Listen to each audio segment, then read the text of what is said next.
dənizəm ki, eşqim səhərdir. Səni düşünürəm, əzizim yenə.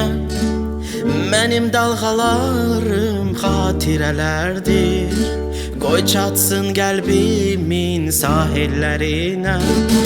Əsl məhəbbət ki, böyük hünərdir. Coşar ümman kimi təzə arzular.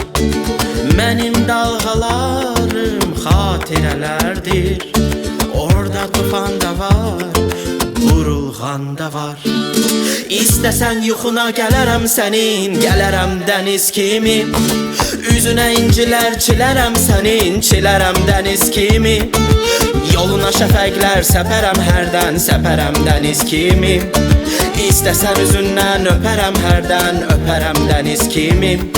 Adını qəlbimin sahillərinə yazaram dəniz kimi. Sevirəm söyləsəm bir axşam mənə, susaram dəniz kimi.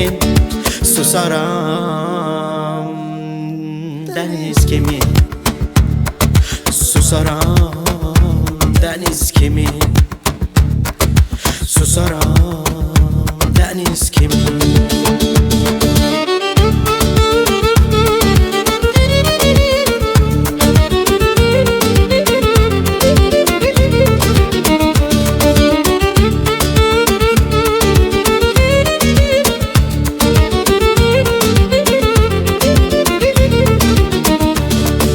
Dünyada sakitlik aramadım mən.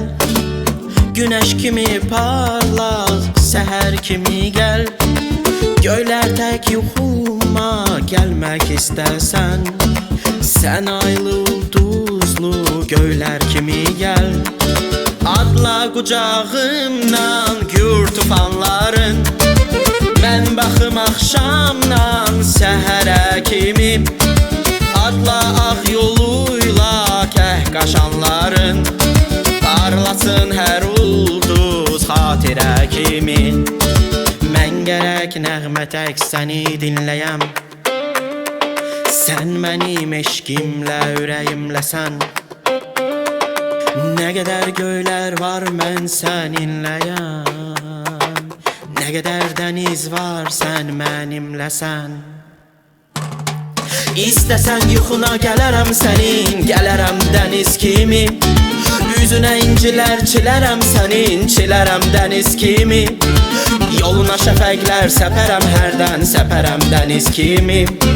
İstəsən üzündən öpərəm hərdən, öpərəm dəniz kimi. Adını qəlbimin sahillərinə yazaram dəniz kimi. Sevirəm söyləsəm bir axşam mənə, susaram dəniz kimi. Susaram dəniz kimi. Susaram dəniz kimi. Susaram